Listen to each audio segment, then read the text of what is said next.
Hello everyone, welcome to the next lecture on the distribution function.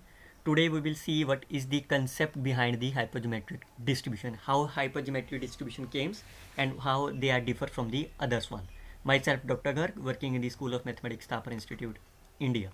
So what is the basic outline about this presentation is we will see what is the difference between the with and the without replacement sampling, which distribution is used when there is a terms without replacement, what is the hypergeometric distribution, followed by their comparison with the binomials and their graphical representation.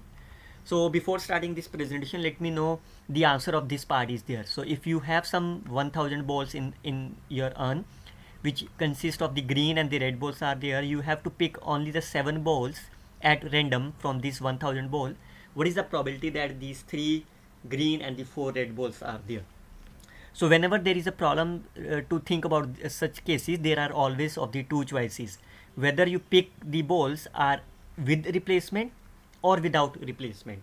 What is the meaning of the with replacement and without replacement? So in order to understand this, let me say this is the empty urn. In this urn you have to contain the 1000 balls are there, and out of this 1000 balls, say 700 are my green, this green are represent for my green balls, and this red dots are represent for my red balls are there. So out of these 1000 balls you have to pick randomly one balls. Then what is the probability that the ball pick is a green? So clearly it's a 700 green balls out of 1000, so the probability will be 0.7.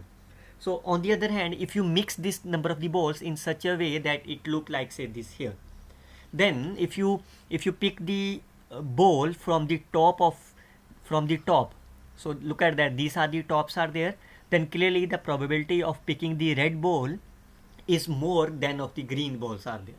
So look at that, these are the two different concepts are there. One is the picking the ball at random, second is also at random, but there is some condition implies on that is in order to that. So for in that cases we will discuss about the concept of the with and the without sampling. So again we will consider here. So what will happen if with replacement? What we will do in the with replacement is you can pick the one ball. So say I will pick the green ball. So what is the probability of picking the green ball? That is 700 by 1000, and recorded its color. So once you pick the green ball, so you have to record their color. And then what is the meaning of the with replacement? Whatever you pick the ball, you have to put back into the urn. It means initially there are the 700 balls. Initially they are here. So once you pick the ball, that is I pick the green ball, so it means and you again put back into them, so it means the total number of the balls are remain the same. So and if you put the back and then again shake it, so once you again pick the one balls, then what is the probability of again?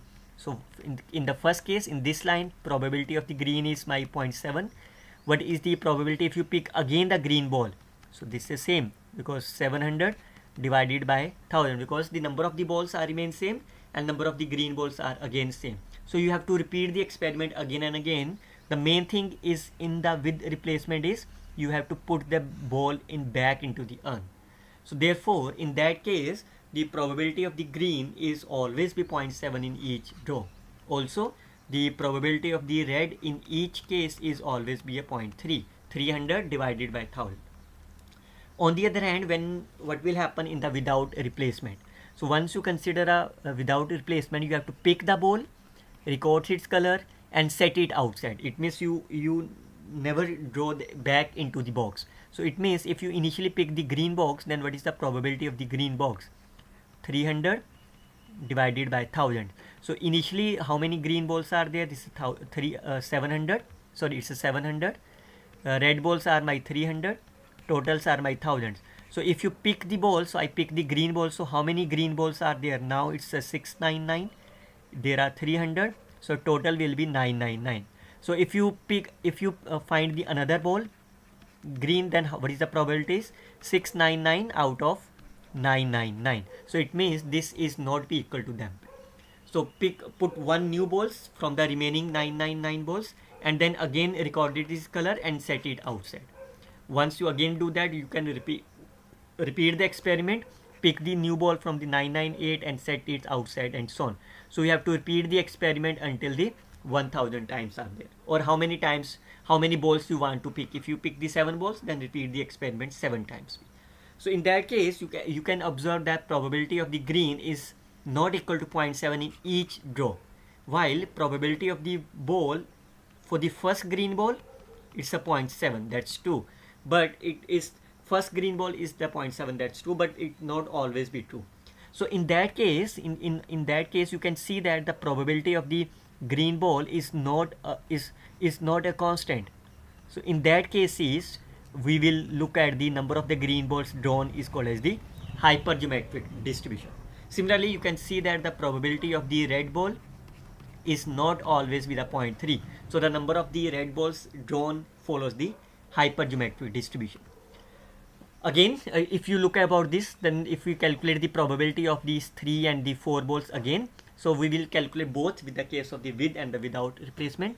What will happen if you take with replacement? It means you pick the ball and go back into them. So in that case, the probability for the green ball is always be the same, 0.9, 0.3, 0.7. So then what is the probability that out of the 7 balls you pick the 3 green and the 4 red balls? So you can easily apply the binomial distribution, because the binomial distribution is applicable only when n is my finite. So in that case, what is the n is my 7, and the second is the probability of the success is my constant. So you can see, if I just consider probability of the green, which is a constant in each draw, so you can apply this as a binomial distribution. NCX, x is represented for my green, and so on. So after that you can get this answer. On the other hand, if what will happen if you consider the without replacement, in that case the probability of the each drawn has a different value. So then how you can calculate the probability of the green is, how many green balls are there? 700. 700 out of 3. How many red balls are there? This is a 300, and divided by how many total balls are there? 1000 out of 7. So this is the case for the hypergeometric distribution. So look at that. What is the meaning of the 700C3? This is meaning of combination. So there are the two different are there, and you can see that there is a difference between their results are there, but they are approximately same. So but we will also see under what condition they are exactly same. So therefore, once you are talking about the hypergeometric distribution, the basic two necessary conditions must be satisfied. The number one is the result of the each experiment are the two exclusive, that is either the success or the failure, as we discuss in the binomial, Poisson and so on, or either the pass or the fail, either the implied or unimplied. As we see in the previous example, so if I say either the green ball is pick or not, so that either or. Second is the probability of the success changes on the each draw. That is a very important property is there. So once the probability of the success, whatever the success you have considered, is changes, or when it will be the changes, when it will be the without replacement, then the hypergeometric distribution will be applicable. So remember, the exact distribution for finding the without replacement is only the hypergeometric distribution. So how you can derive the hypergeometric distribution is, suppose there are the total number of the populations are n. Out of them, how many samples are you have to taken? Small n. Like say in this example, I have taken the 1000 balls, out of which how many samples you have to pick as a 7. Out of this n, how many success are there? So I consider the success is my, this is considered as a success, like say green. What is the opposite of the green is failure, that is a red, because this ball consists of green and red. Out of this 7, so if, for example, if I just consider out of this 1000, how many balls you want to pick is 7. How many success are there? How many green balls you have here is 700. How many red balls you have taken is 300. And out of this 7, how many green balls you want to pick as my 3? How many this I have to taken as a 4? So this is the tree diagram for them.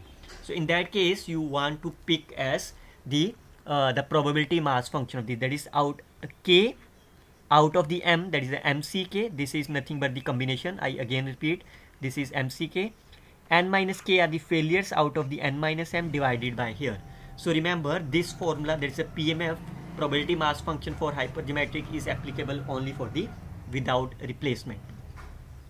There is another method which you can solve without the hypergeometric distribution, that is without this formula you can also solve this example same. So for example, if you pick at the 7 seven balls out of these sevens, what are their combinations for the 3 green and the 4 red? It may be that all the 3 greens and this, it may be the one case. It may be green, red, 3 greens, and here you can see the 7 are there. Or it may be that first green, red, then red, green, and the red are there, and so on. There are many combinations are there. But how you can find that? So if you want to use the hypergeometric distribution, you can directly use them. Otherwise you can take all those combinations are there and you can start with them. So I just consider any one of the random experiment is there. Okay, so this is one of the case. So what is the probability that the first ball is green? So that is a 700 by 1000. So look at that, my green are 700. This is there. So now once you pick the one green balls, now it's a without replacement. So how many green balls are left in the box? That's a 600. Red is remains same. This is there.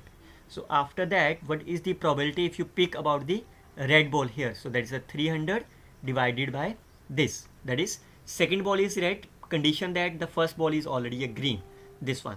Similarly, you can find the third ball is red because now the red ball is one less, and then and so on. So similarly, you can find for the fourth, third, and so on. So therefore, you can see the first green ball is picked as by this case. Second is this. Third is this. Fourth green ball you can pick about this, and so on. So I can summarize this like this way. So red, green color for the green, and so on. Now since this is only for the one possible case are there, what about this if I just consider this red, green, and green? It also considers the 7 balls here. Then what is the probability for this first green ball? That is a 300 divided by 1000. Second red ball 299 upon 998. Third is 298 upon 997. Fourth one is 297 upon 996. Then the first green ball out of this 700, how many cases are there? 995. Second green ball 699 upon 994 and 698 upon 993. You can see. So you can see that for this case, this is the combination. This is the result. While for this new case, you can see this all the numerator parts, like say 700. This is a 700. You can see this is 700. Then 699, 698, 300. This all are these remain similar. Similarly for the denominator. So therefore, in order to find in general how many cases are there, you can see each sequence, that is a 3 green and 4 red, have the same probability. While because the numerator factor in the different order, but the result are equal. Also, how many combinations are there? Because there are the 7 or 3 green 4, so the total combination will be the 7C3 of, because these the probabilities remain the same. So once the probability is same, you can find their combination of them. So what we conclude that what is the sampling without the replacement is what is the evidence of these both methods. So look at that again. If you consider this, first method is you can use the hypergeometric distribution. The result is here. Second method is if you consider one of the case and then 7C3. 7C3 is nothing but the 7 factorial, the second method. Else you can also apply with the help of the binomial distribution. That is the NCR upon this are there. But the question arises is, can we apply the binomial distribution in all the cases? If you compute the answer of this and this, all are same. So then how you can implement them? So in order to them, we can see the conclusion when the number of the elements in the sample. So look at that, when the samples are much smaller than of the populations, then the hypergeometric distribution produce the same results as of the binomial distribution. For example, if I consider here, the samples are my 3 green balls, 4 red ball, and they are much smaller than of the 700 green balls and the 300 red balls out of the 7. So they are very small. That's why they are producing approximately similar results. While if I say instead of the 3, if I consider here as a 299 green balls and here as a 150, and these are the change, then since they are not equal, they are not small, so the results will not be the same. We can also analyze this by graphically. So how you can compare the hypergeometric with the binomial.